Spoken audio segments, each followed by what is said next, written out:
ಹೀಗೆ ಒಂದಿನ ಒಬ್ಬ ಪ್ರಚಂಡ ಮತ್ತು ಪ್ರಬಲ ಗರ್ವ ಯೋಧ ಮಹಾಯುದ್ಧವನ್ನು ಗೆದ್ದ ಬಳಿಕ ತನ್ನ ರಾಜ್ಯಕ್ಕೆ ಹಿಂತಿರುಗ್ತಾ ಇರ್ತಾನೆ.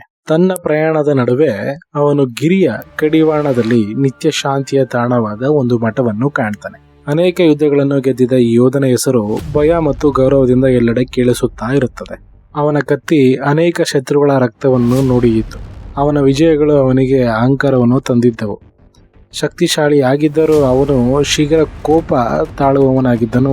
ಅಲ್ಪ ಕಾರಣಕ್ಕೂ ಶಸ್ತ್ರ ಹಿಡಿಯಲು ಸದಾ ಸಿದ್ಧನಾಗಿರುತ್ತಿದ್ದನು. ತಾನು ಗೆದ್ದಿದ್ದ ಯುದ್ಧಗಳ ಜೊತೆಗೆ ತನ್ನ ಅಹಂಕಾರವನ್ನು ಮೂಟೆ ಕಟ್ಟಿಕೊಂಡು ಮಠದ ಆವರಣದಲ್ಲಿ ತಿರುಗುತ್ತಿದ್ದಾಗ ದೊಡ್ಡ ಹಳೆಯ ಮರದ ಕೆಳಗೆ ಧ್ಯಾನಿಸುತ್ತಿದ್ದ ಒಬ್ಬ ವೈರಾಗಿ ಅಂದ್ರೆ ಸನ್ಯಾಸಿಯನ್ನು ಕಂಡನು.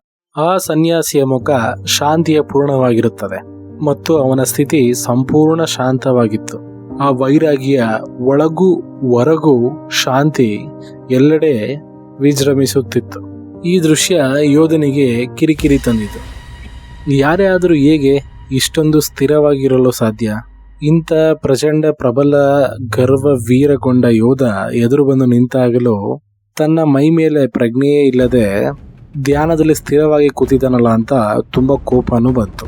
ಸನ್ಯಾಸಿಯ ಪ್ರತಿಕ್ರಿಯೆಯನ್ನು ಕೆಡಿಸಲು ಯೋಧನು ಅವನ ಬಳಿಗೆ ಹೋಗಿ ಅವನನ್ನು ನಿಂದಿಸಲು ಪ್ರಾರಂಭಿಸಿದನು. ಈ ಯೋಧನ ಗಂಭೀರ ಶಬ್ದವು ಮಠದ ಸುತ್ತಲೂ ಅಳಿತು ಅಲ್ಲಿನ ಮೌನ ಶಾಂತಿಯನ್ನು ಭಂಗಪಡಿಸಿತು. ಅವನು ಸನ್ಯಾಸಿಯ ಬಳಿ ಹೋಗಿ ದುರ್ಬಲ, ನಪುಂಸಕ, ಮೂಢ ಎಂದು ಕರೆದನು. ಮತ್ತೆ ಅನೇಕ ಅವ್ಯಾಚ ಶಬ್ದಗಳನ್ನು ಬಳಸಿದನು. ಹೀಗೆ ಧ್ಯಾನದಲ್ಲಿ ಕಾಲ ಕಳೆಯುವ ಬದಲು ನಿಜವಾದ ಯುದ್ಧಗಳಲ್ಲಿ ಹೋರಾಡಬೇಕು ಎಂದು ಅವನಿಗೆ ರೇಗಿಸಲು ಆರಂಭಿಸಿದನು. ಮತ್ತೆ ತನ್ನನ್ನು ನೋಡು, ನಾನು ಹೇಗಿದ್ದೇನೆ, ನನ್ನನ್ನು ನೋಡಿ ಕಲಿ ಎಂದು ತುಂಬಾ ಟೀಕಿಸಲು ಆರಂಭಿಸಿದನು. ಆದರೆ ಸನ್ಯಾಸಿಯ ಮುಖದಲ್ಲಿ ಯಾವುದೇ ಚಲನವಲನವಿರುವುದಿಲ್ಲ. ಅವನ ಮುಖ ಸರೋವರದ ಶಾಂತ ಜಲದಂತೆ ಸ್ಥಿರವಾಗಿತ್ತು. ಯೋಧನ ಕೋಪ ಮತ್ತಷ್ಟು ಹೆಚ್ಚಾಯಿತು. ತಾನೊಬ್ಬ ಪ್ರಬಲ ವ್ಯಕ್ತಿ ಎಂಬ ಗರ್ವ ಅವನಲ್ಲಿ ಸದಾ ಇತ್ತು. ಅವನು ಇನ್ನಷ್ಟು ಹತ್ತಿರ ಹೋಗಿ ಯೋಧನ ಯುದ್ಧದ ಕತ್ತಿಯನ್ನು ಸನ್ಯಾಸಿಯ ಕೊರಳಿಗೆ ಹಿಡಿಯುತ್ತಾ ಕೋಪದಿಂದ, ನೀನು ಯಾಕೆ ನನ್ನ ಮಾತಿಗೆ ಪ್ರತಿಕ್ರಿಯೆ ಕೊಡುತ್ತಿಲ್ಲ? ನನ್ನೊಂದಿಗೆ ಹೋರಾಡಲು ನಿನಗೆ ಭಯವೇ ಎಂದು ಟೀಕಿಸಿದನು. ಆಗ ಕೊನೆಗೂ ಸನ್ಯಾಸಿ ನಿಧಾನವಾಗಿ ತನ್ನ ಕಣ್ಣುಗಳನ್ನು ತೆರೆದು ಯೋಧನ ಕಡೆಗೆ ಶಾಂತವಾಗಿ ನೋಡುತ್ತಾ, ಆ ಸನ್ಯಾಸಿಯ ಮುಖದಲ್ಲಿ ಯಾವುದೇ ಆದ ಭಯವೂ ಬೇಸರವೂ ಇರಲಿಲ್ಲ, ಆದರೆ ಕುತೂಹಲ ಮಾತ್ರ ಇತ್ತು. ನಂತರ ತನ್ನ ಶಾಂತ ಧ್ವನಿಯಲ್ಲಿ ಸನ್ಯಾಸಿಯು ಕೇಳಿದನು, ಯಾರಾದರೂ ನಿನಗೆ ಒಂದು ಉಡುಗೊರೆ ಕೊಟ್ಟಾಗ ಅದನ್ನು ನೀನು ಸ್ವೀಕರಿಸದೇ ಇದ್ದಾಗ ಆ ಉಡುಗೊರೆ ಯಾರಿಗೆ ಸೇರಿತು ಎಂದು ಸನ್ಯಾಸಿ ಕೇಳಿದನು. ಯೋಧನು ಕ್ಷಣಕಾಲ ಗೊಂದಲಗೊಂಡು ಉತ್ತರ ಕೊಟ್ಟನು, ಆ ಉಡುಗೊರೆ ಕೊಟ್ಟವನೇ ಅದನ್ನು ಹೊಂದಿರುತ್ತಾನೆ ಎಂದು ಉತ್ತರಿಸಿದನು. ಸನ್ಯಾಸಿ ಸಣ್ಣ ನಗೆಯೊಂದಿಗೆ ಹೇಳುತ್ತಾನೆ, ಅದು ನಿನ್ನ ಕೋಪಕ್ಕೆ ಅನ್ವಯಿಸುತ್ತದೆ.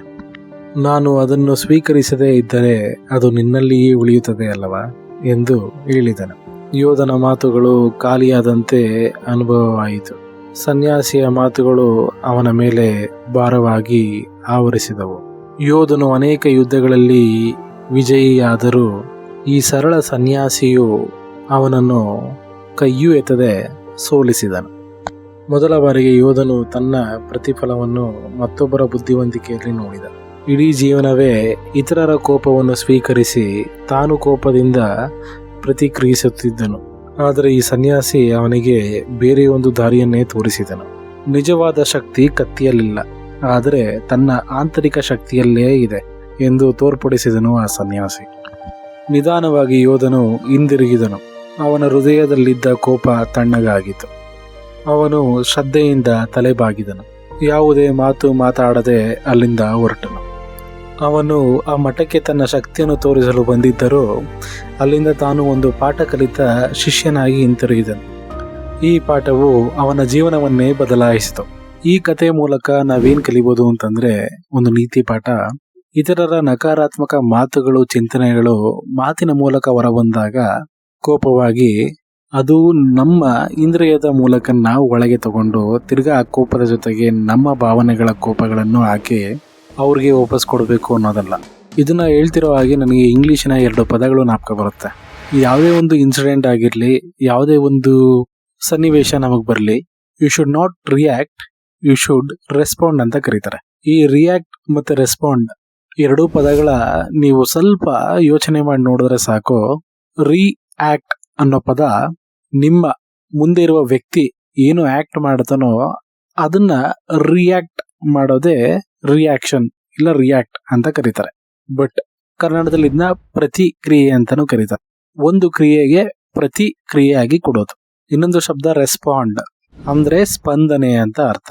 ನಮ್ಮ ಎದುರುಗಡೆ ಯಾರೇ ಕೋಪವಾಗಿರ್ಲಿ ಇಲ್ಲ ಏನೇ ಸನ್ನಿವೇಶಗಳಾಗಿರ್ಲಿ, ನಾವು ಆ ಮೊದಲ ಶಬ್ದ ರಿಯಾಕ್ಟ್ ಅನ್ನೋದಕ್ಕಿಂತ ಪ್ರತಿಕ್ರಿಯಿಸುವುದಕ್ಕಿಂತ ರೆಸ್ಪಾಂಡ್ ಸ್ಪಂದನೆ ಮಾಡುವುದು ತುಂಬಾ ಅಗತ್ಯವಾಗಿರುತ್ತದೆ.